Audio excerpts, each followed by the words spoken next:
os dados são necessários. Os dados são o novo urânio, né? Para lá do novo petróleo e o novo urânio. Então, acho que algumas tomadas de posição conscientes no dia a dia, que são da ordem da micropolítica, né? Podem nos auxiliar, ou dificultarmos, ou por alguns instantes, né, estarmos fora dessas grandes capturas. Mas entendo que, em última instância, só a educação salva. Comuniconcast, o podcast do PPG-Com ESPM.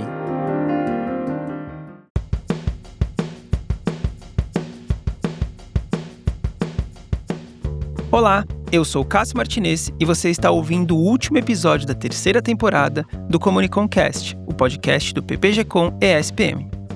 Hoje vamos falar de consumo, subjetividade, publicidade, vigilância e poder na cultura digital. Olá, pessoal! Eu sou a Cissa Matos e para essa nossa conversa vamos receber 3 convidados muito especiais. As professoras Isabela Domingues e Tânia Hoff e o professor Silvio Koichi Sato. Isabela Domingues é professora colaboradora do Programa de Pós-Graduação em Comunicação da UFPE, professora adjunta do Núcleo de Design e Comunicação também da UFPE, no campus Agreste, e professora convidada da César School. Possui pós-doutorado pelo Centro de Estudos em Consumo da COPEAD UFRJ e é doutora e mestre pelo PPG-Com da UFPE. Isabela também atua no mercado por meio da Consumix, consultoria voltada a marcas, pesquisa de mercado, tendências de consumo e transformação digital. Silvio Koichi Sato é professor doutor da ECA USP, com atuação na graduação em Publicidade e Propaganda, na especialização e no PPG-Com dessa mesma instituição. É doutor e mestre em Ciências da Comunicação pela ECA USP, com pós-doutorado na mesma instituição, e possui formação complementar em Administração, Marketing e Mídia pela FGV, Universidade do Texas e HEC, França. Integra o GESC 3, Grupo de Estudos Semióticos em Comunicação, Cultura e Consumo, ligado à ECA USP, que reúne pesquisas interdisciplinares sobre comunicação, cultura e consumo. Silvio também é sócio fundador da Casa Sêmio, consultoria voltada à pesquisa de mercado, semiótica, marca e tendências de consumo. Tânia Hoff é professora titular do Programa de Pós-Graduação em Comunicação e Práticas de Consumo, aqui da SPM, bolsista de produtividade em pesquisa do CNPq, doutora em letras pela FFLCH-USP e mestre em artes pela ECA USP. Coordena o grupo de pesquisa Biocom, Comunicação, Discursos e Biopolíticas do Consumo. A sua trajetória de pesquisa se concentra nas relações entre comunicação, consumo, política, corpo, discurso e subjetividade, com atenção a temas como imaginários corporais, regimes de visibilidade, culturas do consumo e biopolíticas. Isabela, Tânia, Silvio, sejam muito bem-vindos a esse nosso espaço. A gente está muito feliz de ter vocês aqui nesse dia, um dia que a gente está encerrando a nossa terceira temporada e caminhando para a quarta daqui a pouquinho. E eu vou começar as nossas perguntas direcionando aqui para a Isabela. Isabela, queria que você contasse um pouco para a gente sobre a sua trajetória nessa participação aqui no PPG-Com ESPM e como o seu trabalho de publicidade, de controle que articula vigilância, cibernética e poder de uma forma que vai além do debate mais comum sobre privacidade de dados, como que ele se dá junto dessa experiência aqui com a gente. Bem, primeiramente, um prazer estar aqui com vocês, né? Cumprimento todos e todas que estão nos escutando agora também. Essa vinda para a SPM, numa temporada de 3 meses, se dá num diálogo que já temos, né, profundamente na própria UFPE, de minha participação junto ao próprio Comunicom, né? Temos um diálogo já profícuo há muitas edições e essa possibilidade de estar aqui vem ao encontro desses interesses que temos em comum, de pensar essas questões ligadas a consumo, comunicação, mídias digitais, poder e mais particularmente nesses meus interesses de uma década para cá, as questões relacionadas à vigilância e controle, né, como isso está se dando fortemente na sociedade contemporânea, que é considerada uma sociedade da vigilância, e como isso incide, né, já historicamente, dentro dessa perspectiva biopolítica, através da publicidade, enquanto um instrumento também de controle social.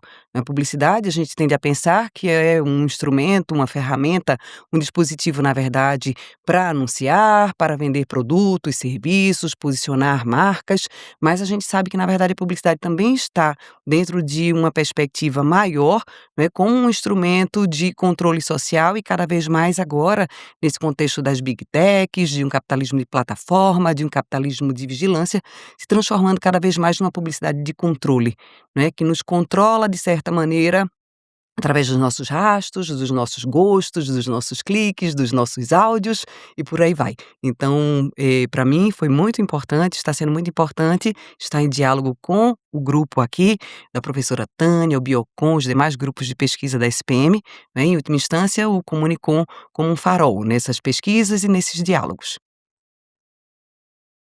Excelente. Acho que esse debate da academia, acho que é super importante para as pesquisas avançarem, né. Perfeito. É muito bom ter sempre, eh, pessoas visitando a gente também, porque eu acho que nesses diálogos, na oportunidade que a gente tem muitas vezes de conversar num cafezinho, é super interessante conhecer as pesquisas que estão sendo, produzidas aí em outros espaços. Não, e aí essa questão da vigilância, né, já reposiciona o debate de privacidade de um jeito extremamente provocador, né. E Silvio, a sua trajetória, de certa forma, dialoga com isso, né, por um ângulo diferente, porque você traz semiótica, né, a questão da cultura, do consumo, como organização do cotidiano. Então, conta pra gente também um pouquinho da sua história acadêmica, a sua relação aqui com essas 2 grandes professoras. E eu te pergunto, o que muda quando a lógica promocional deixa de ser uma técnica pontual de mercado e passa a organizar ambiências, experiências e os vínculos no cotidiano? Olá, é um prazer estar aqui também ao lado dessas professoras que eu admiro tanto e aqui na SPM. Então, minha trajetória acadêmica começa aqui na SPM, né? Fiz graduação aqui no curso de Publicidade e Propaganda algumas décadas atrás. Tive o prazer de ser professor aqui também no mesmo curso, na graduação, por mais de uma década, antes de ir para a ECA USP. Então, é um prazer estar aqui. A minha trajetória se cruza, portanto, fortemente com todo o grupo de professores aqui da casa, né? Fiz graduação antes do início do programa, então pude, de alguma maneira, acompanhar de longe como estudante lá na ECA, participando de todos os congressos que foram feitos aqui pelo programa de comunicação e consumo aqui. E, no caso da professora Isabela, um prazer, porque eu utilizo os textos da professora Isabela, que dialogam muito com as nossas pesquisas na ECA USP, por isso que essa proximidade foi tão interessante, né, e espero que seja longeva também. Sobre sua questão especificamente, né, Cissa, sobre a questão da lógica promocional se estendendo aí para outras práticas, na verdade o que a gente pode dizer é que essa ideia dessa expansão, né, traz de fato muitas transformações a partir do momento em que nós não temos mais essa separação entre o que é publicidade e o que é entretenimento, informação, outras práticas comunicacionais, né? Essa ideia da cultura promocional, que é um tema que eu venho estudando nos últimos tempos, né, nas minhas pesquisas acadêmicas, ela justamente traz esse entendimento de como isso se amplia e traz, de fato, essa utilização de técnicas que eram muito pontuais para outros tipos de instituições e principalmente para os indivíduos, né? Ou seja, essa ideia da autopromoção, que é muito importante, que lógico vem antes das redes, mas que é potencializada com as redes sociais digitais. Eu fiquei pensando, né, nessa questão da lógica promocional, eh, que vai além de um instrumento, né, e faz parte das nossas vidas. É uma ideia muito potente, né. E fiquei pensando também, quando a publicidade passa a organizar as nossas experiências, ela molda efetivamente os sujeitos, né? Molda, constitui identidades, né? E aí entra a Tânia, né, Tânia? Que a sua pesquisa, o Biocon, enfim, o seu interesse cruza com tudo isso, né? No seu trabalho, como que a comunicação, o consumo participam da construção desse sujeito, né, que está sendo interpelado por tudo isso, e é um sujeito que parece ser livre, ou que pensa ser livre, mas ao mesmo tempo ele é constantemente responsabilizado por governar a si mesmo.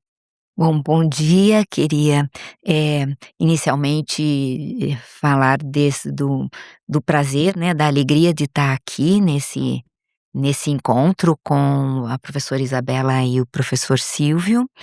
E também comentar da alegria da Isabela ter podido vir fazer esse estágio aqui conosco, porque foi um momento de estreitamento de laços que a gente eh, já reconhecia que tinha, mas durante todas as reuniões de trabalho e os cafezinhos e os encontros de outras situações, não necessariamente de trabalho, foram mostrando e nos alinhando, estreitando mesmo, acho que essa é a melhor palavra, questões da pesquisa. E é isto que tanto Isabela quanto o Silvio trouxeram, né, de como a publicidade, engendra a nossa cultura contemporânea e como a publicidade participa da constituição dos sujeitos contemporaneamente. eh, Bom, é a partir desse ponto que nós no Biocon trabalhamos com a noção de biopolíticas do consumo. Pensamos este sujeito contemporâneo engendrado pelas práticas, pelas lógicas de consumo. Então, é isto que o Silvio traz com a cultura promocional, não é, a cultura promocional está tão urdida na constituição do sujeito contemporâneo, nas suas práticas de produção de visibilidade cotidianamente, não é, das fotos, das postagens, do participar dos debates. E quando Isabela também traz, como a publicidade, participa, não só com vigilância, com a questão do controle, com os algoritmos, porque, eles atuam, não é, numa invisibilidade, mas constantemente, interpelando os sujeitos. Então, acho que uma questão que eu posso destacar agora, que me parece bastante importante, é como esse sujeito contemporâneo vive num tensionamento, não é, entre agência, que está posta para esse governar a si mesmo, numa interpelação do governar a si mesmo, que, interpela na agência, porque não podemos esquecer que o sujeito tem agência, mas como esse governar a si próprio vem engendrado de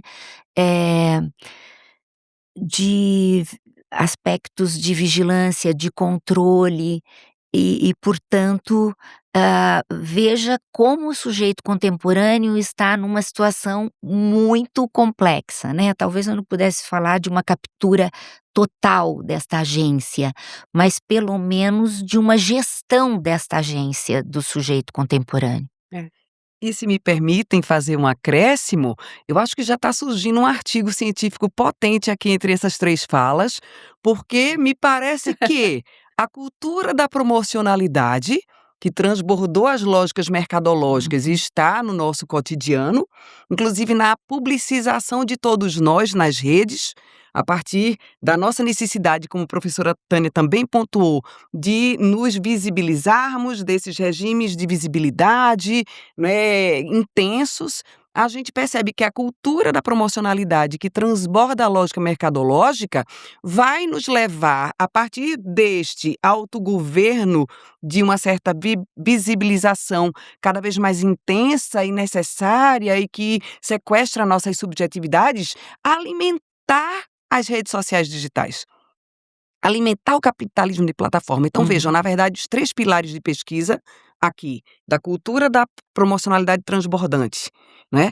Dos regimes de visibilidade e processos de subjetivação e de biopolítica do consumo, vão alimentar, na verdade, esse capitalismo de vigilância, que a partir justamente desse transbordamento da promocionalidade e da necessidade dos sujeitos de se colocarem cada vez mais visibilizados, também, não é, promocionalizados, se eu puder dizer assim, não é? E dentro deste grande game do contemporâneo, a gente vai estar alimentando justamente o que as big techs querem, não é? Que são nossos dados, que são nossos gostos, que são nossas crenças, não é? Então, acho que está nascendo um artigo científico a partir deste episódio do Comunicomcast. Não, com certeza. Somos todos mercadoria, né? E o quanto isso tudo é muito perverso, não é? Porque no cotidiano as pessoas celebram a possibilidade de fazer, de eu posso,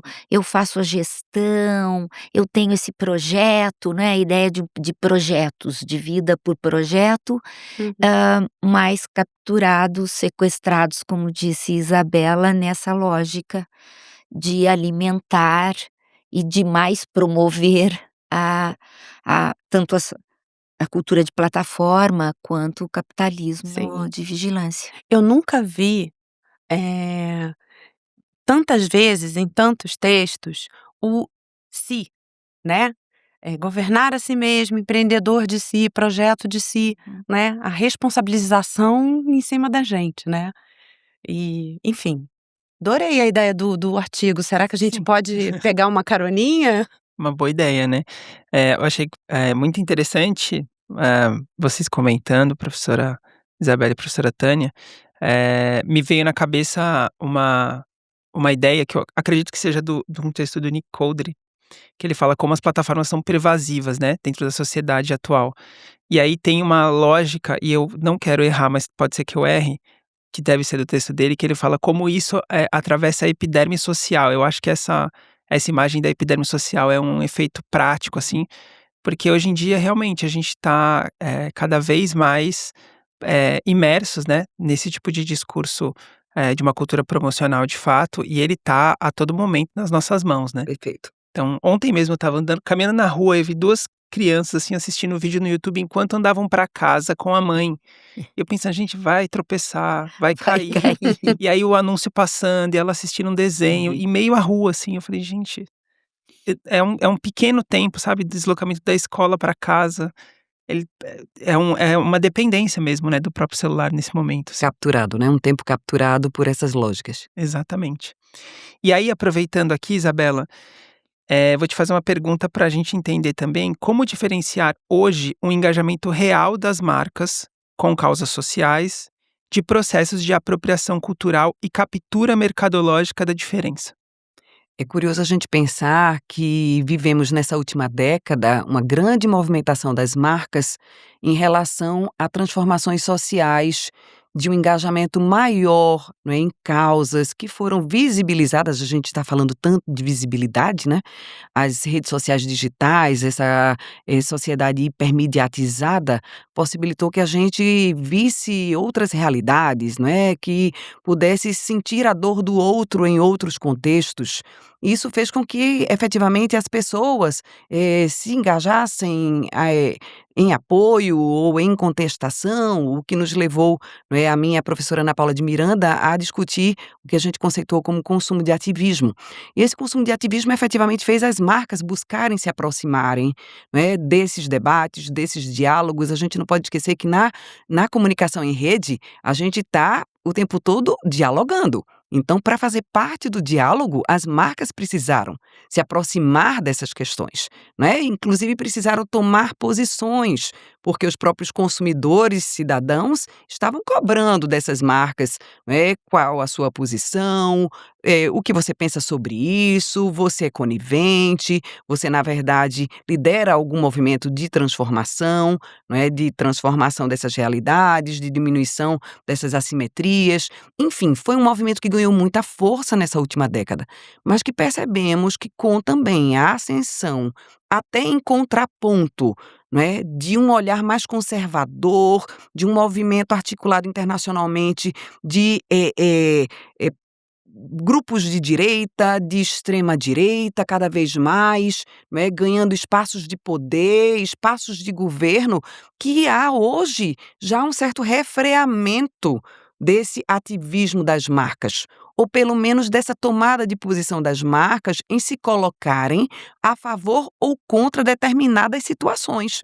Então, particularmente a partir do governo Trump 2, né, estamos percebendo quase que um movimento de entropia desse consumo de ativismo, porque as marcas estão pressionadas, não é, pela sociedade, pelos consumidores, pelos acionistas, não é, para que se coloquem agora de uma maneira talvez muito mais isenta em relação a essas questões que estão gerando aí transformações globais, geopolíticas. Então, estamos num ano eleitoral no Brasil, vimos agora, há poucos dias, né, já que estamos agora no início de junho gravando esse podcast, a questão da eleição na Colômbia, também bastante, né, disputada, polarizada.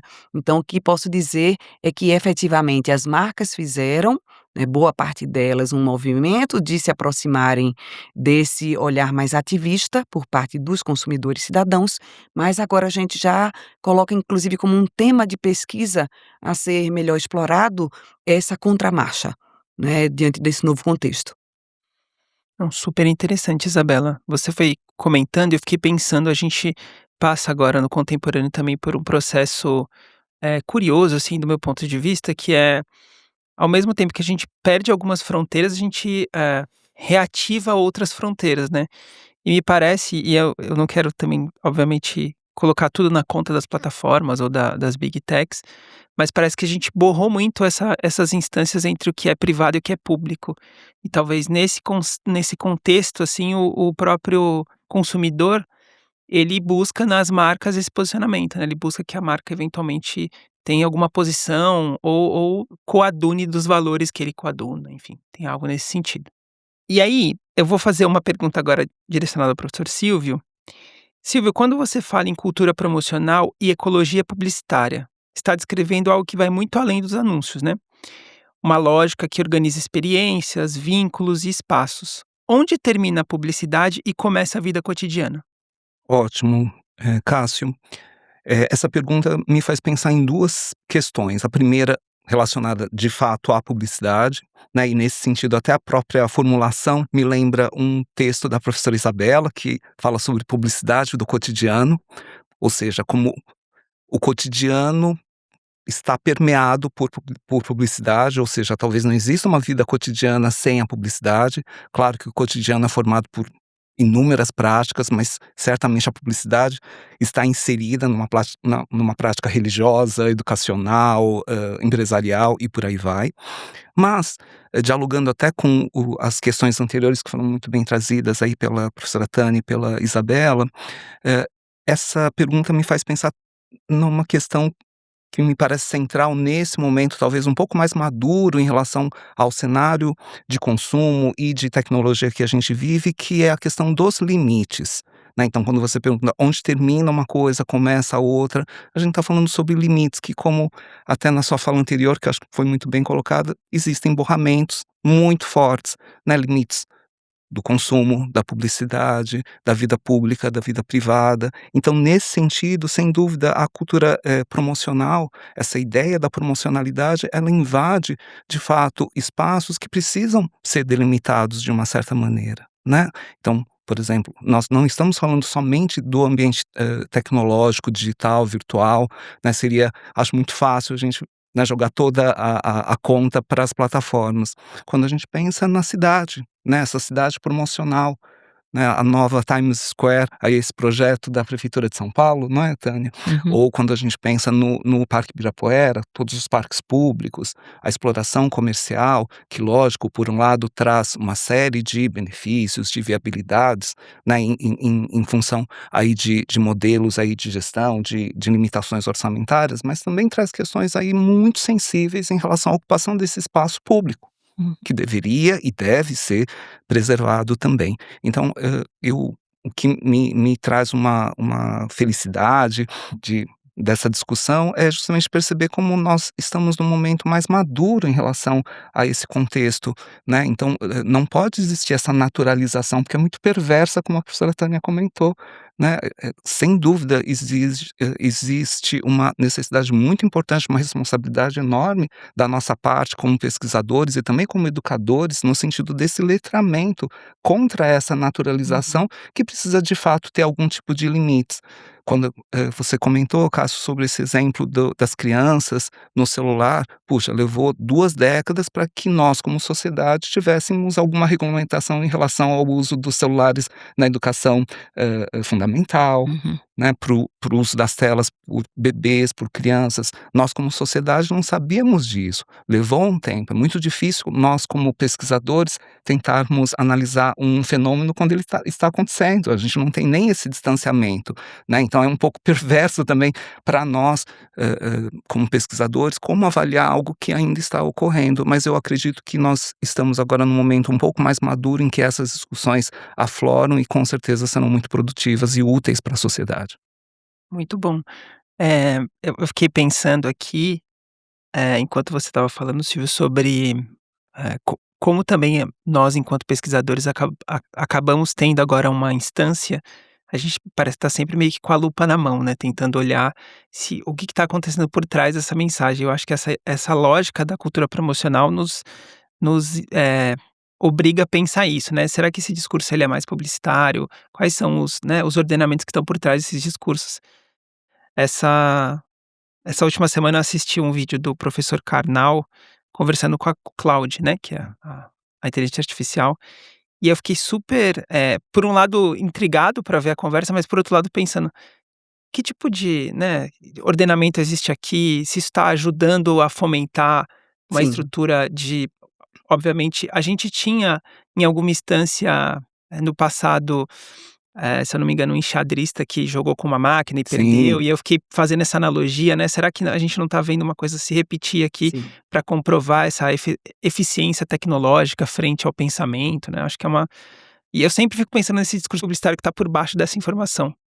E acho que é importante a gente pensar, do ponto de vista de pesquisa científica, construção do conhecimento, esse encantamento que a gente tem por objetos e fenômenos novos, entre Uhum. aspas, não é? Então eu acho que é um alerta que fica para todo mundo que está na academia, nós que somos pesquisadores, os estudantes, que a gente às vezes tem que fazer esse exercício que você propõe, Cássio, de o quanto isso efetivamente é novo, não é? Ou na verdade a gente já vivenciou fenômenos similares em outros contextos históricos. Então lembrei disso porque acho que fica como um alerta para todos nós enquanto pesquisadores, também não cairmos no canto da sereia, não é, da novidade que talvez não seja tão nova assim, só esteja agora com outros atores e outros formatos também. Eu queria até resgatar um ponto do que o Silvio falou sobre a questão da cultura promocional, né, tá permeando o nosso cotidiano. Se a gente parar para pensar, a convivência em família, né, a gente precisa se promover dentro do ambiente familiar o tempo todo, né, seja no grupo do WhatsApp, seja, né, na reunião, né, na festa de Natal. E essa questão do limite também me lembrou a minha própria pesquisa com jovens, de 16 a 20 anos, que uma coisa que me chamou muito a atenção foi, apesar de terem consciência, e consciência entre aspas, né, dos algoritmos, das big techs, de todos os problemas, né, que aquela conexão exacerbada pode causar e da indução, né, de ideias e de questões de consumo, quanto falta um letramento específico e, mais do que isso, limite. Porque o jovem, ele tá ali imerso, ali é o ambiente dele de socialização, ele sabe que tem um lado negativo, perverso até, mas ele não consegue se desconectar, porque aquilo é ser social para ele. Então, se a gente não tem, né, uma iniciativa de regulamentação, de pensar em limites mesmo, esse jovem ele acaba esquecendo disso tudo e essa vivência entra no cotidiano como entra nos nossos, né. Apesar de pesquisadores, a gente tá imerso nisso tudo também. E é muito interessante vocês terem levantado essa bola da questão dos limites, não é? Professor Silvio trouxe, não é? Professora Cissa avança com essa discussão. Nós tivemos há algumas semanas um encontro no Biocom com a participação do professor Francisco Leite, né, ligado à USP, com pesquisas nacionais e internacionais, e ele trouxe essa questão dos limites também. No caso dele, pesquisando a publicidade antirracista, né, essas lógicas antirracistas, ou qual o limite possível também dessas atuações, né, da própria atuação da publicidade e do consumo enquanto vetores de transformação social e cultural. Então me parece que essa pauta dos limites está se impondo, né, a professora Clotilde Pérez já publicou, né, o livro provocador há cerca de 5, 6 anos, Há Limites para o Consumo, né, uma pergunta no próprio título, e me parece que essa pauta dos limites vem ganhando relevância para a gente poder entender melhor esses fenômenos. Maravilha. Tânia, voltando às biopolíticas do consumo, né, no seu projeto aparece uma tensão importante entre reivindicação de direitos e responsabilização individual, né, a gente acabou de tocar nesse ponto. Como essa tensão ajuda a entender discursos contemporâneos sobre saúde, sobre corpo, sobre alimentação, performance, autocuidado, né. Acho que só essa semana a gente teve quantas polêmicas em relação a isso, né, a corpo, a depois no final a gente pode até expandir aqui essa conversa para as polêmicas da semana, que eu queria muito ouvir vocês em relação a alguns casos, mas, de novo, Tânia, como essa tensão ajuda a entender os discursos contemporâneos sobre saúde, corpo, alimentação, performance, autocuidado? Bom, a gente tem, esses discursos, não é, tanto de saúde, corpo, alimentação, performance, autocuidado, todos eles estão centrados no sujeito, né, e numa perspectiva, hã, individual, não é, trazendo uma questão importantíssima do individualismo, de Lipovetsky já estava falando disso desde lá dos anos 70. Ah, ali também, 80, 90, Beatriz Salo chamando atenção, para essa questão das lutas, por direitos, de grupos e o quanto a luta do grupo ou os direitos, ou a questão do sujeito que luta pelo seu direito, pode esvaziar um uma discussão, um debate que seja mais coletivo, porque ela alertava lá, há uma fragmentação, e essa fragmentação, cada pequeno grupo na sua disputa, tensiona muito e há um tensionamento e o debate mesmo pelo avanço da sociedade como um todo, tem aí questões a serem, discutidas e serem superadas, né. Hoje, não é, 20 e tantos anos depois, já aqui na em 2026, essa questão é muito evidente. E o que mais, acho que a gente posso falar na linha também do que Silvio falou dos limites e das questões que Isabela trouxe, é que quando a gente fala em reivindicações de direito, a gente está falando de coletividade. A gente está falando de pensar o comum. E este pensar o comum tem sido muito esvaziado pelas reivindicações, né, pela responsabilização individual. Então, eu posso fazer o meu autocuidado, eu posso fazer o meu projeto de corpo, eu posso fazer o meu projeto de saúde, eu decido o que eu vou fazer, sobre a minha saúde, questões simples, né, se tomo ou não vacina, por exemplo, o quanto isso está incidindo numa questão de coletividade, porque, se eu não tomo vacina, eu posso trazer doenças erradicadas há muito tempo. E o que significa isso para uma sociedade, não é? Então, esse tensionamento, ele se manifesta, né, no corpo, nesses discursos de saúde, corpo, alimentação, autocuidado, como algo que o sujeito pode fazer a gestão, não é, e tudo bem, ele tem ele tem agência para isso, mas ao mesmo tempo, esse sujeito está inserido na sociedade, e daí a questão coletiva, ela não pode ser esvaziada, ele não pode se apartar, do mundo em que ele vive e daquilo que hã, que seria, importante para que aquela sociedade pudesse superar problemas, não é? E isto é feito em coletividade, e não individualmente em casa ou no meu projeto de vida. E esse aspecto que Tânia traz é muito instigante. Na verdade, a gente está aqui discutindo peças do mesmo grande quebra-cabeça. Porque quando eu penso na literatura como o do Byung-Chul Han, um livro que eu adoro, chamado A Expulsão do Outro, né? A gente vive numa sociedade onde a gente não está conseguindo mais pensar o comum, pensar o coletivo, né? Mas ao mesmo tempo a gente também, por outro lado, ver as questões da sociedade e não consegue se colocar de maneira alheia. Então, a gente está percebendo esse tensionamento entre o coletivo e o individual, mas uma dificuldade desse sujeito cada vez mais.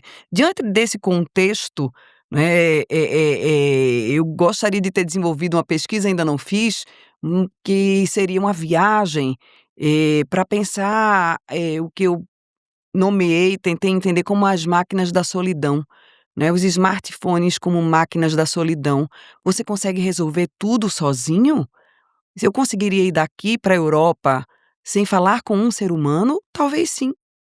Eu falaria com os bots, eu falaria com as plataformas, eu resolveria tudo de maneira autônoma, né, essa lógica do self-service que vem, na verdade, da década de 70, da terceira onda, Uhum. né, e o próprio conceito de prosumidor está lá, É. né, esse prosumidor produtor, mas o quanto essas máquinas da solidão, elas me dão também um individualismo crescente, né, a gente não consegue mais lidar, e aí Cissa tem acho que muito a ver com a sua pesquisa, a dificuldade já patente dos jovens muitas vezes em se colocarem, né, em diálogo com outras pessoas, né, ou se apresentarem em entrevistas de trabalho, né. Então, essas máquinas da solidão, elas nos deram muita autonomia, facilitaram nossas vidas, mas a expulsão do outro está aí nos, né, assolando, nos assombrando e intensificando esse individualismo que a professora Tânia traz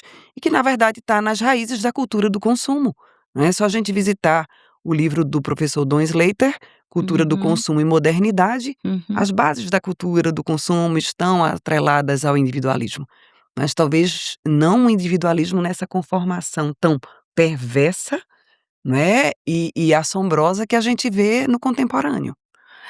E é interessante, Isabela, porque, essa questão do individualismo vem carregado com falso poder, né, uma autonomia, né. Então, eu decido, eu faço, né, eu me viro. Dá sim para ir para a Europa sem falar com o ser humano, porque agora o check-in você pode fazer, né, todo Totens estão em toda parte. exatamente. Mas da mesma forma que eu decido se eu vou fazer isso ou aquilo, esse procedimento estético ou não, essa dieta ou não, ou enfim, consumir, né, essa marca ou não, se eu não fizer, ou se eu fizer errado, né, a responsabilidade é minha, né. Eu sou criticado, eu sou cancelado e por aí vai. Então, muitas questões aqui pra gente pensar. Cissa, até já que você comentou sobre autonomia, só resgatando, né, me lembrei da época do mestrado e doutorado. Minhas pesquisas foram na área da comunicação móvel, que na época eh, tinham aí um grupo de teóricos ainda numa fase muito inicial da cultura digital, muito otimistas, e um deles era o Manuel Castells, que justamente trazia o conceito da autonomia segura. Ele falava justamente que o grande benefício, né, vislumbrado por esse indivíduo conectado móvel seria a possibilidade de ser livre, né, e com isso ser autônomo, entretanto, né, ter a conveniência de, quando quisesse, estar conectado a uma rede global. Por isso seria uma autonomia segura. Então, claramente, 2 décadas depois, talvez percebamos que essa segurança, como estávamos comentando até agora, não se confirmou, né. Muito pelo contrário, trouxe perversidade, trouxe vigilância e trouxe justamente um controle gigantesco que vem sendo estudado. Só para resgatar. E trouxe questões de doença/saúde mental, né. Então o quanto essa autonomia supostamente segura me levou também à própria sociedade do cansaço, teorizada pelo Byung-Chul Han, também, né, aos burnouts, às ansiedades, às depressões. Então o outro lado da moeda também são esses efeitos colaterais aí, né, que estão postos diante dessa suposta autonomia. E também essa autonomia segura, como o professor Silvio evocou, vai, na verdade, possibilitar essa segurança através da nossa relação com as plataformas, né, porque a rigor seria uma segurança por eu saber que posso falar com um Booking, que posso falar, não é, com, outras empresas, tantas que estão lá em rede e etcétera, mas a gente vê que, na verdade, tem uma pegadinha do malandro aí, né, dentro desse contexto. E fazendo aqui um paralelo com a fala da professora Tânia também no começo, assim que ela falou, eu fiquei pensando muito em como também dentro dessas nossas lógicas, contemporâneas liberalizantes, né, elas têm um caráter de esvaziar algumas palavras e transformar outras, né. Eh, Quando a gente lida com essa palavra como o espaço comum, talvez eu nunca tenha parado para pensar, né, que é algo conectado à comunidade também, é algo conectado a estar para todos. E a gente transformou o comum em algo ruim, né, de certa forma. E aí, por outro lado, a gente transforma palavras como empoderar-se, que é uma questão muito, individualizada, né, do sujeito. O sujeito precisa estar empoderado, enquanto a instância comum ela está esvaziada, né, e é um processo que a gente vai construindo também nesse processo de capitalismo tardio que a gente vem passando. Exatamente isso. Uma questão talvez é importante, esse empoderar-se tem que alguns podem empoderar-se mais que outros. E isto, numa relação de coletividade, é algo também bastante cruel, não é? Pensando nas cidades, nós temos isso claramente, e que em alguns lugares, determinados grupos sociais, da população não são benquistos. Então eles deveriam ser expulsos ou ser levados para outros lugares, porque aqui não, a população daqui não quer. Veja que é um estilhaçamento da ideia de coletivo, de que a cidade é para todos. Super interessante. Eu concordo, acho que é uma questão mesmo a ser pensada. E de comum para comunista, para desinformação, para fake news, vou ali e volto já, É né? verdade. Então são realmente essas peças desse quebra-cabeça, né, que Tânia está falando, tocando nesse ponto das expulsões, que inclusive existe um livro muito interessante, né, com esse título, discutindo essa questão hoje das migrações, porque quando a gente fala em migração, migrante, a gente pensa, os venezuelanos que estão lá nas ruas do Recife. Fico pensando, meu Deus, como eles vieram parar aqui, de tão longe, da Venezuela até o Recife, né? Mas as expulsões nossas, próximas do cotidiano, do bairro, né? E que tem a ver também com esse olhar de expulsão do outro, né? Esse outro que, na verdade, nos assombra, nos inquieta e que não queremos ter por perto. Tem muito a ver com essa discussão que tivemos há pouco sobre o individualismo no centro também. Bom, gente, a gente está num grande campo aqui, claro que quem está nos ouvindo não sabe, mas a gente tem nossas marcações aqui. Esse grande campo fala sobre marcas, poder e subjetividade. E aí a gente veio falando sobre vários aspectos que influenciam para a gente entender um pouco de como tá as coisas agora, né? E agora eu vou fazer uma pergunta para os três. Eu sei que de ângulos diferentes, né, vocês descrevem sistemas que capturam o sujeito. Então, pela vigilância, pela cultura promocional, pelos discursos que nos dizem como devemos ser ou nos comportar, mas agora a gente quer entender como que a gente joga, de certa forma, uma boia para essas pessoas, para que elas possam vislumbrar possibilidades. Então, me digam vocês, o que poderia ser uma prática de comunicação ou de consumo que escapa a essa captura?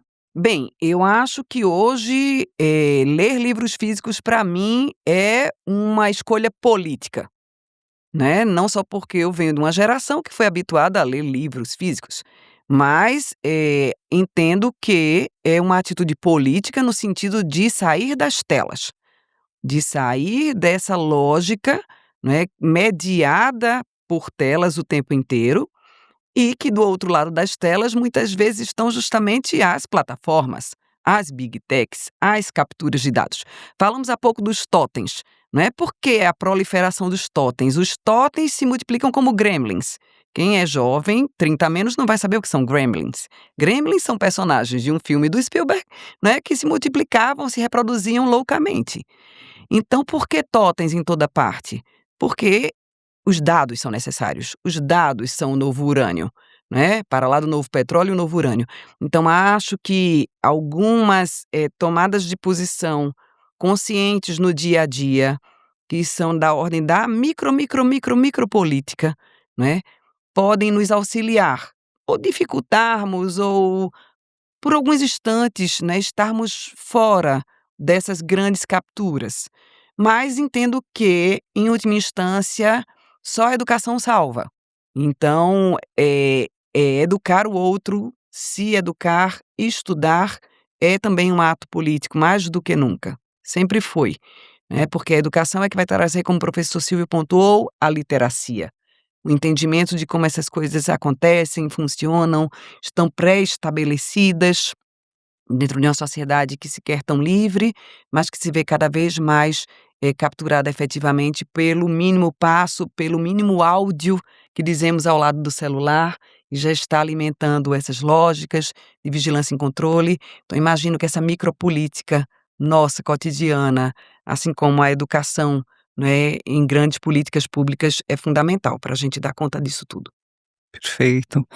Eu vou dar continuidade também, concordo com a Isabela, sem dúvida, essa questão não só dos livros físicos, mas eu percebo que esse mundo físico, né, eu acho que a gente teve décadas de grande, apelo à virtualidade, como se o mundo todo fosse virtual, né, virtual menos humano, menos tátil, menos sensorial. Eu vejo uma retomada gigantesca dessa ideia da materialidade, né, uma ressignificação tanto dos livros que, né, em algum momento se pensou que fossem obsoletos, discos de vinil, a culinária, a gastronomia, todos os sentidos mesmo, né, a questão olfativa.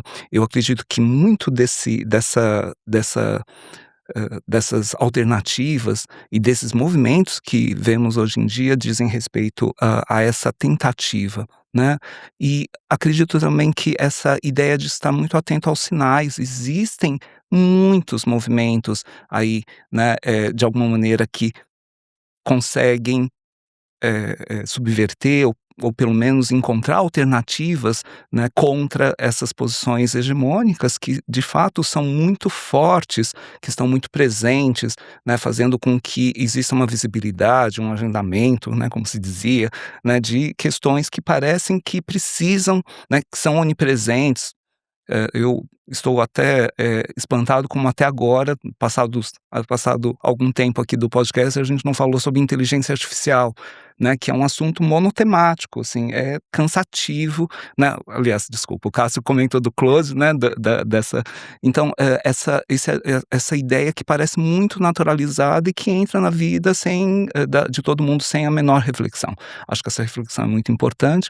Queria só citar, por exemplo, né, que só para não parecer que tudo está perdido ou estamos entrando todos sem a menor reflexão, né? Eu acho que é muito importante percebermos que existem iniciativas, sim, né? Na Holanda agora acabou o mês de maio sem redes sociais, né? Um movimento muito forte, né? Justamente incentivando a leitura, momentos desconectados, conversas, enfim, né? Outro tipo de situação social que não seja exatamente pelas redes. Acho que tudo isso mostra também, como a professora Tânia comentou, existe agência, pode ser reprimida, pode ser direcionada, mas eu sou otimista nesse sentido. Acho que nós temos que ser como educadores e pesquisadores também. Assim, tô na linha, né, do que Isabela e Silvio mencionaram. Acho que ponto 1, educação é fundamental, né, sem educação a gente não vai, e não falo só da educação formal, falo da educação não formal também. A gente não pode abdicar, do nosso papel de educar.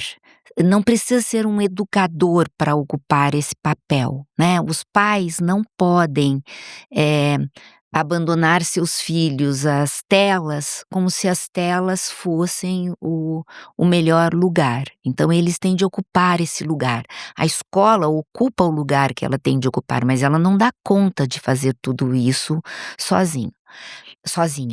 E quando a Isabela também fala das micropolíticas, né, das pequenas ações, daquilo que é cotidiano e que a gente pode, eh praticar no sentido de melhor estimular coisas que a gente não tem, né, conversar, falar, né, falar. Falar é trazer para a razão, né, quando você consegue falar, expor um problema, uma situação, uma alegria, uma vontade, você traz de algo que não estava organizado, você organiza, e essa organização é uma forma de estar no mundo e de, construir esse mundo também.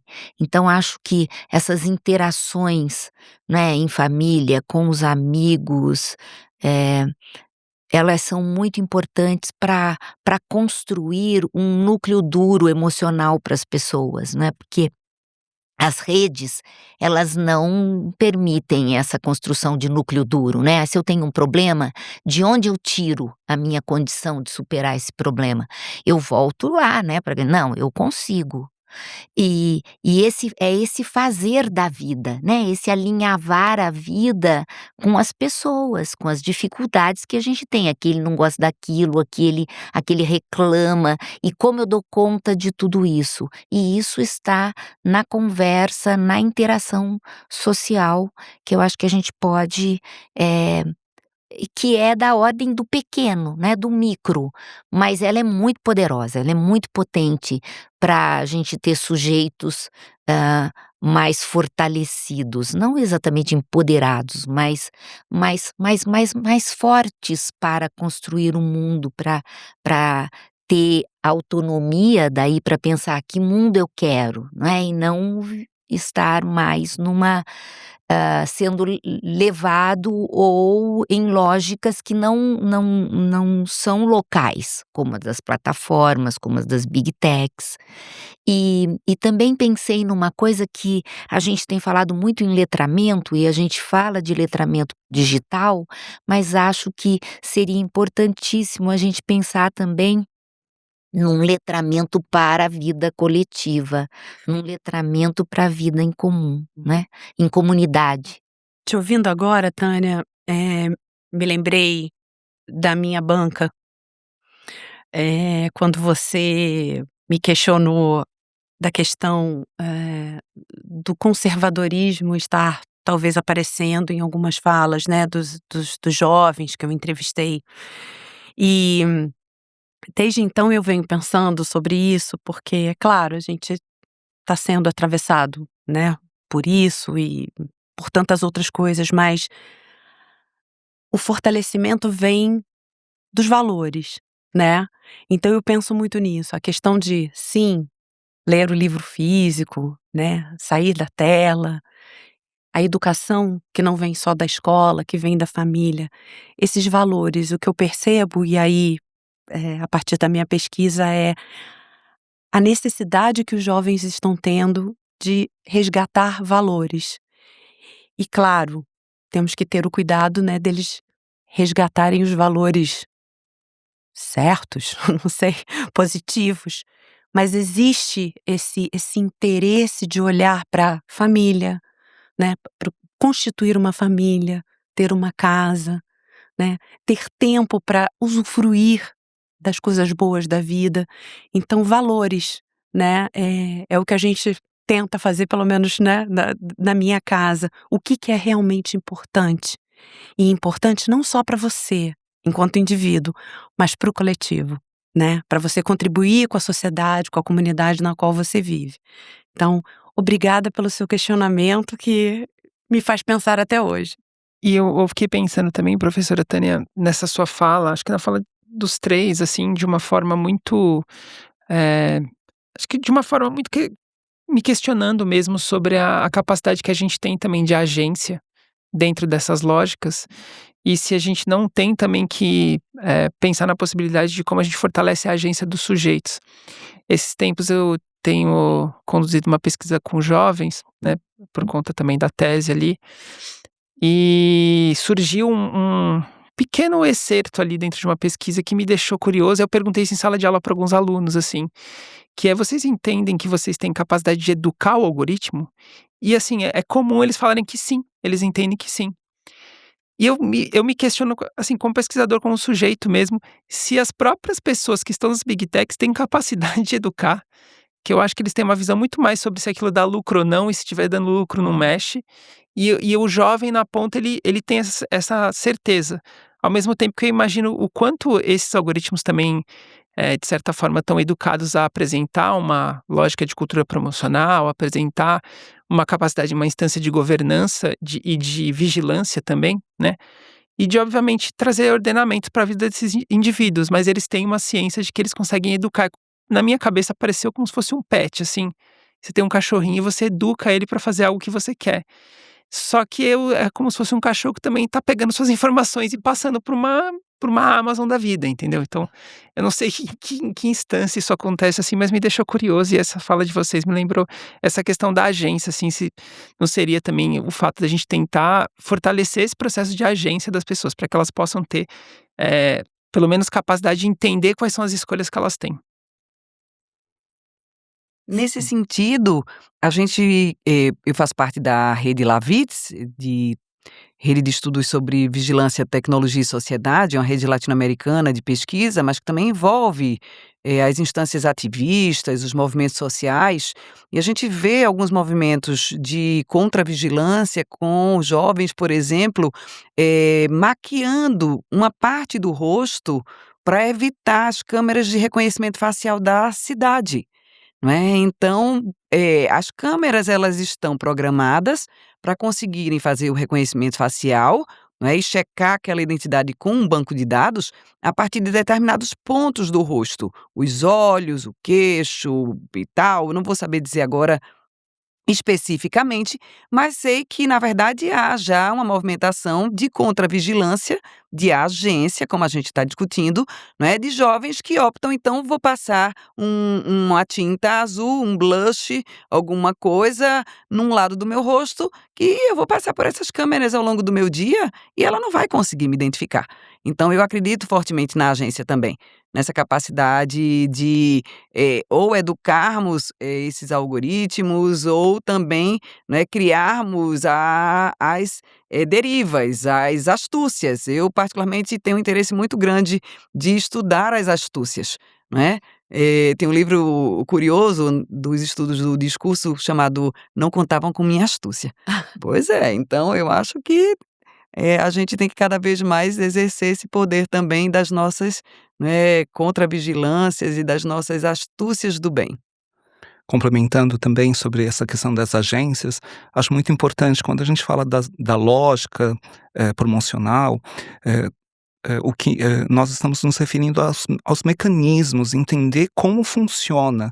Então, da mesma maneira, acredito que essa ideia da agência, né, em relação ao uso da inteligência artificial, vai passar por isso também, entender quais são os mecanismos, né, e principalmente né, conectando com a ideia da cultura promocional, entender a inteligência artificial como um produto, né? Então, se entendemos que ela está dentro de uma lógica mercadológica, promocional, ela vai estar associada justamente a uma lógica que exige consumo, exige demanda, né, e frequência de uso cada vez maior. Então, acho que esse entendimento pode, com certeza, ajudar também no sentido de como agir, né, como, de alguma maneira, eh, tirar, né, o melhor aí dessa situação. E só mais um adendo na fala anterior da Cissa, né, se eu puder complementar, eu achei, acho muito interessante quando você fala dos jovens e, pra mim é muito importante a gente perceber que cada um desses comportamentos, por trás de cada jovem, existem adultos, existem instituições, escolas, famílias, comunidades, grupos, igrejas, enfim, né, amigos, uma rede toda. Então eu gosto muito dessa abordagem geracional, não vejo problema nisso, mas para mim é muito importante, mais do que a questão geracional, nós percebermos a questão do contexto, do espírito do tempo, né. Não são só os jovens que estão vivendo essa época, nós todos como sociedade estamos também. Então essa questão da educação que vai muito além da escola, né, parece uma obviedade, mas com certeza acho que nesse momento precisamos repetir muito isso, ou seja, existe toda uma comunidade que com certeza, contribuiu para que esse cenário ocorresse, né, instituições muito importantes que fizeram com que esse jovem tivesse esse tipo de comportamento hoje em dia. Então eu acho que é algo que está muito associado, tem muita relação com a sociedade como um todo, né. Em última instância, eu acho que essa reflexão que a gente está fazendo diz respeito ao que Bauman já tratava há 20 anos, que é a questão dessa modernidade líquida, não é? Quando tudo escorre, quando a gente não tem mais no que se segurar, não é? A gente vai conseguir dar conta desse mundo em disputa, deste mundo complexo, deste mundo perverso, deste mundo que botou na minha conta eu dar conta sozinho de mim, da minha saúde, do meu corpo, do meu trabalho, da minha renda, da minha sanidade mental. Então eu acho que em última instância, quando você menciona, Cissa, que eles estão em busca de valores, né, da família, na verdade me parece que não somente os jovens, mas todos nós estamos em busca de um lugar seguro para se segurar. Não é? A precarização do trabalho, e aí vem todo o questionamento e todas as pesquisas já de que dispomos sobre a uberização, não é, sobre essa servidão voluntária. Inevitavelmente a gente tem que falar de capitalismo de plataforma, porque ele está no olho do furacão de inúmeras questões. Então me parece que, na verdade, o jovem talvez, como hoje, a ponta mais frágil de quem está chegando para um mundo, não é, tão maluco, com tão pouco tempo de vida, que não tem parâmetros que nós que estamos nesse mundão de meu Deus há mais tempo temos, e que viemos, na verdade, de uma nave espacial chamada século XX, né? A gente lembra de muita coisa que eles sequer conheceram, que nos davam muito mais serenidade, não é, segurança. Então eu acho que, na verdade, o que também os movimentos de direita e extrema-direita estão se apropriando é dessa vulnerabilidade, né. Então, já que estamos todos vulneráveis, vêm muitas promessas de conseguir dar conta disso facilmente, mas, não é tão fácil assim diante de toda uma arquitetura social, econômica, cultural do próprio neoliberalismo. Agora vamos para aquela pergunta, que é o nosso papo de cafezinho, de corredor, né. É o assunto mais comentado, pelos alunos, além do relatório de bolsista, que é metodologia. E cada um de vocês 3 trabalha com, como vocês mesmos falaram, né, estamos pesquisando coisas que estão acontecendo ao mesmo No olho do tempo, né. furacão. E são objetos que resistem a uma delimitação, muito restrita, né, discursos, signos, subjetividades, culturas. E como cada um de vocês constrói metodologicamente o acesso a esses objetos e o que o método, né, entrega, nos ajuda, de que forma ele nos ajuda para além da teoria? Tânia, vamos começar com você. Tá.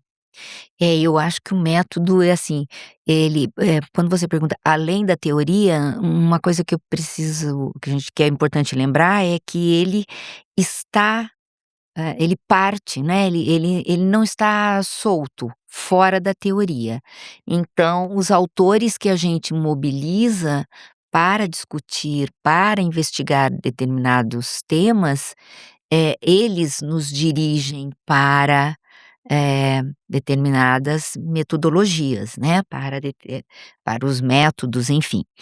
A outra questão é que o próprio objeto também que a gente estuda, e daí os autores que a gente mobiliza para estudar aqueles objetos, aqueles temas, né, que agora há pouco eu falei tema, agora eu falei objeto, eh os objetos também são imperiosos e eles não aceitam quaisquer procedimentos metodológicos, por exemplo, né. Para eu dar conta de ter essa perspectiva desse objeto, eu preciso de uma metodologia que me permita isso e que, esteja e ela parte das teorias que eu estou mobilizando.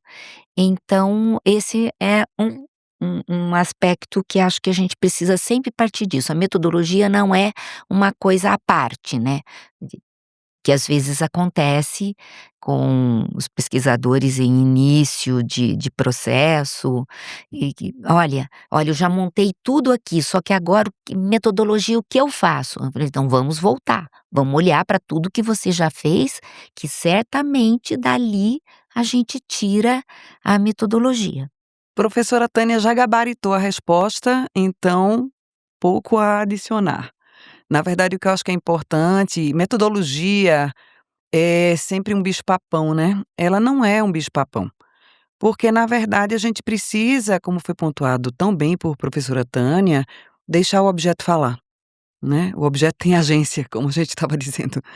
É ele que vai dizer: para me decifrar, você só vai conseguir me abrir com determinada chave, né. Então não adianta você chegar numa pesquisa com essas metodologias, com os métodos e as técnicas pré-estabelecidos, né, enquanto você não deixar realmente o objeto dizer que, para ser desvendado, você só vai conseguir desvendá-lo através de determinadas ferramentas, né. E quando eu digo ferramentas, digo no sentido de que técnicas de pesquisa são essas, que efetivamente vão te dar o melhor entendimento, né, o melhor desvelamento daquilo que você está buscando entender.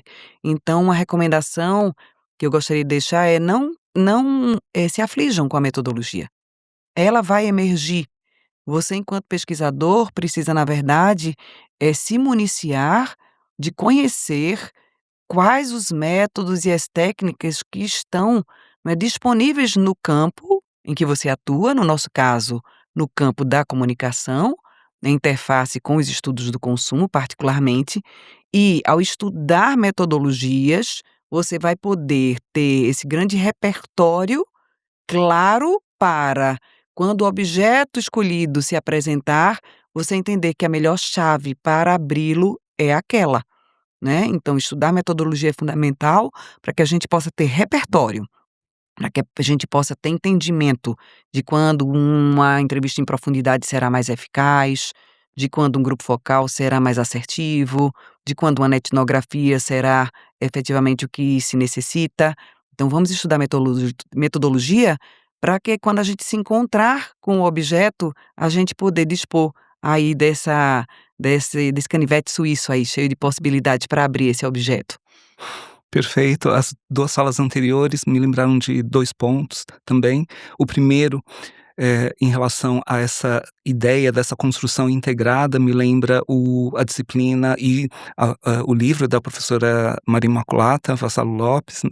Ela tem uma disciplina muito importante, que foi muito importante na minha formação e com certeza para a formação de muitos pesquisadores aqui da área de comunicação, em que ela falava justamente dessa necessidade e desse pensamento, né, que vai de forma integrada desde o nível metodológico, aliás, desde o nível epistemológico até, né, lógico, o técnico, passando pelo metodológico também, e o paradigmático, né, ou seja, justamente você está pegando na mão de quem, ou seja, a partir de qual grupo aí de pensamentos, de pensadores, de conceitos, como a professora Tânia colocou. Então, também, quando eu ouvi a pergunta, foi a primeira coisa que me veio à cabeça.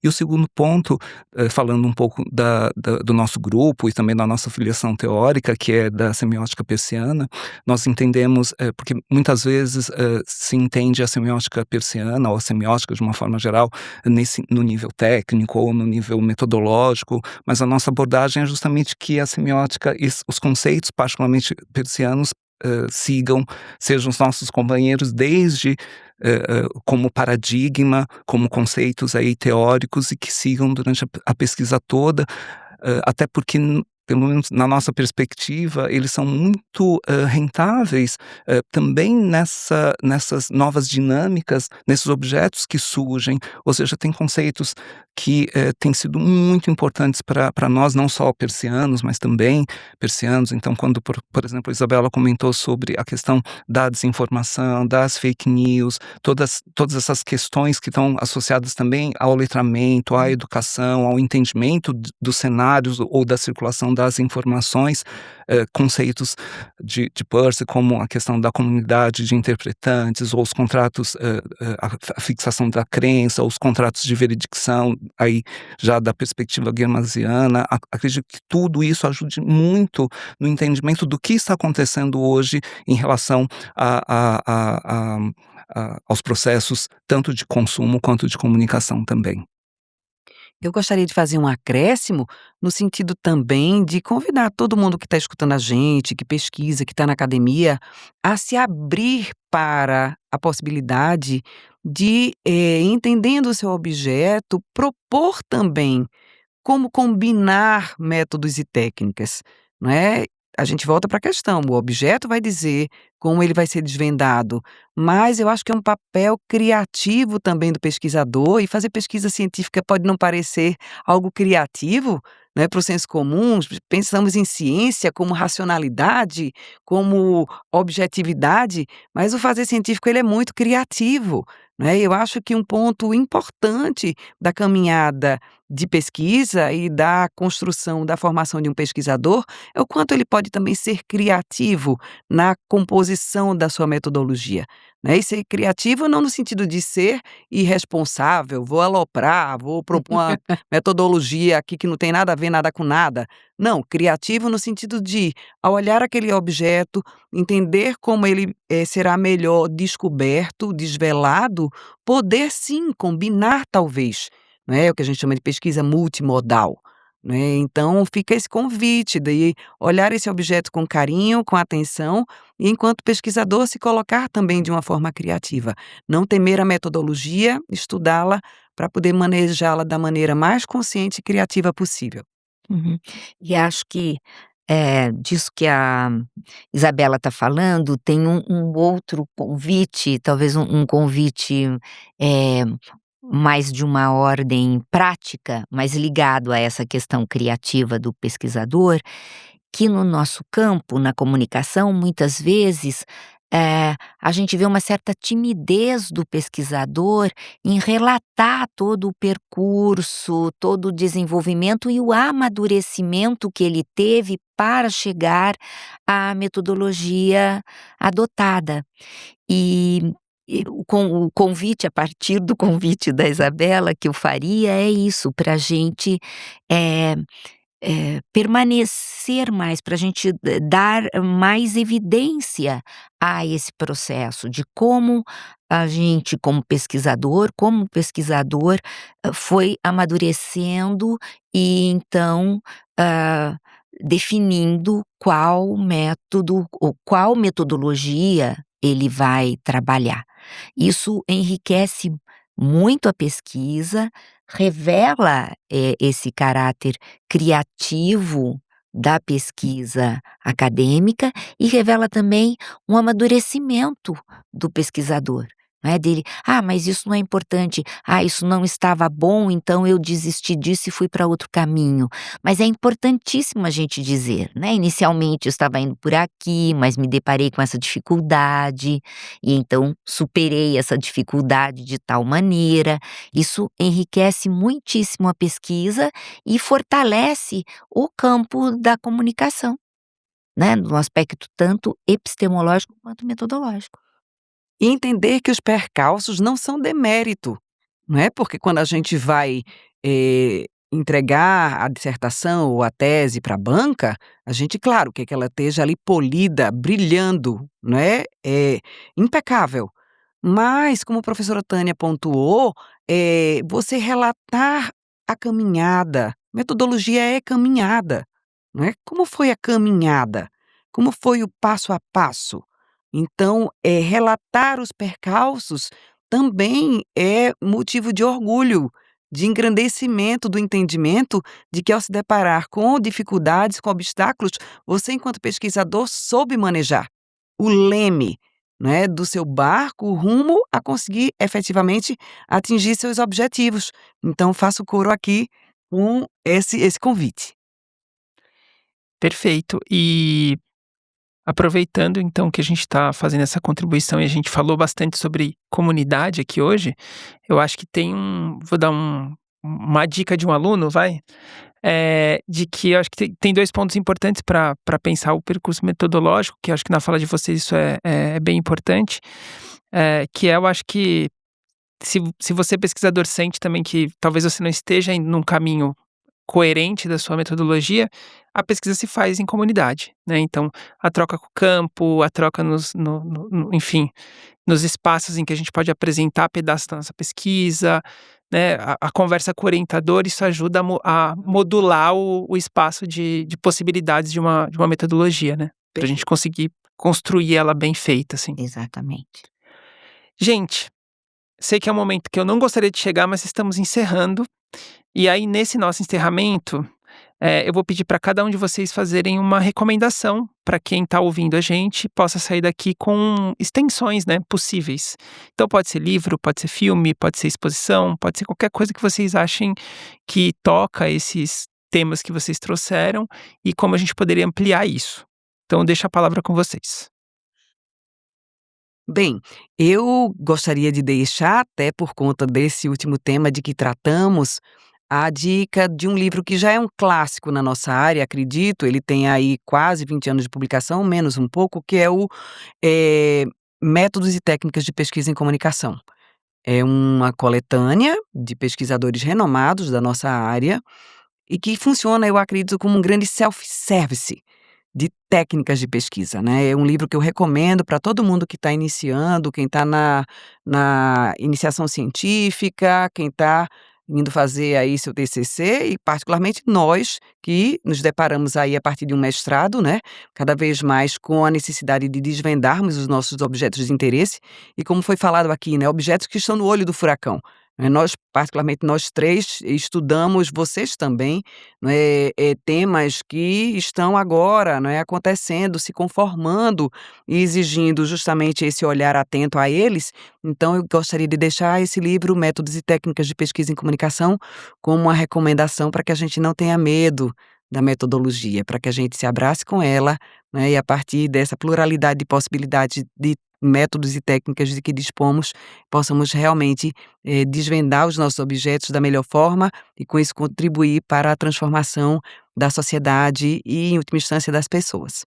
Muito obrigada, foi um prazer estar aqui com vocês. Eu queria também deixar uma indicação de leitura, é uma indicação de Lipovetsky e do Jean Serroy também, como já foram citados anteriormente aqui. É um livro que se chama A Nova Era do Kitsch. Kitsch, que é um assunto muito interessante e que de alguma maneira complementa muito essa ideia da cultura promocional, porque traz essa dimensão dessa estética da cultura promocional, né, que, como o conceito, né, o próprio conceito do Kitsch tem essa ideia, essa associação com a repetição, com a simplificação, e que isso tem tudo a ver com a publicidade, com a promocionalidade, que é persuasiva, que é simplificadora, que, né, tem justamente artifícios e uma linguagem também muito interessante. É um livro recente que eu recomendo.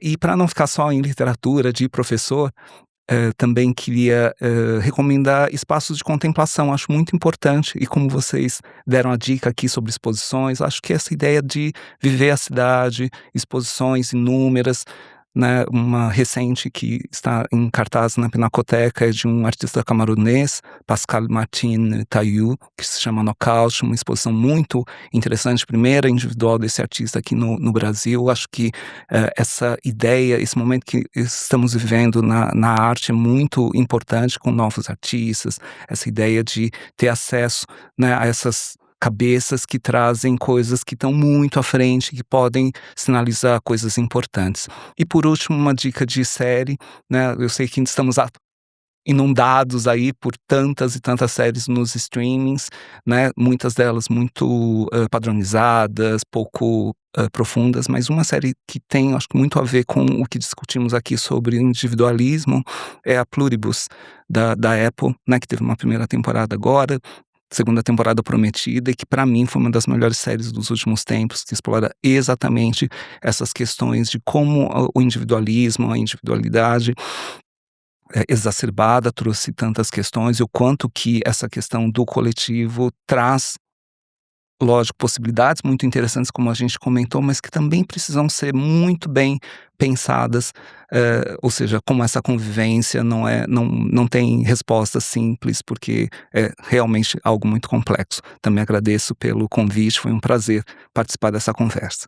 Eu recomendaria, que eu acho que é bastante importante a gente pensar, o mito do progresso, né, do Gilberto de Pá, eu não sei se é assim que se fala.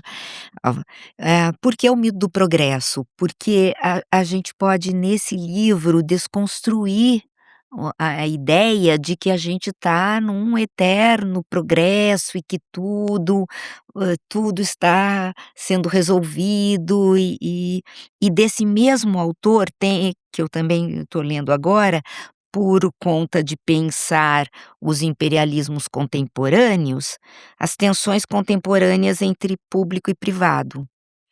Eh, Acho que, pensar essas tensões contemporâneas entre público e privado nos dá bem uma referência para pensar o coletivo, a vida em comunidade, e quem sabe até para os leitores, né, um insight de letramento, de atuação, para as pessoas viverem em comunidade.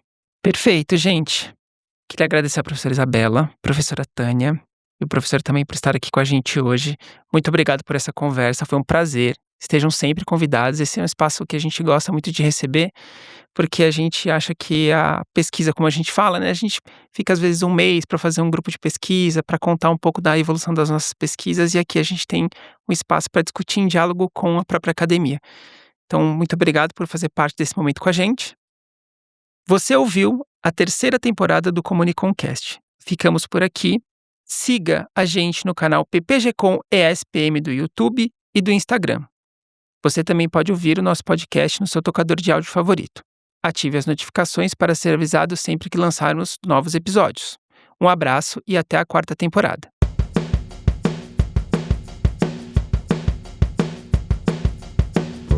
O Comunicomcast, em sua 3ª temporada, conta com a apresentação de Cássio Martinez e Cissa Matos. Coordenação da professora doutora Egli Müller Spinelli. Produção de Thaís Ortega Pichinin. Roteiros de Isabela Portas e André Sena Moraes.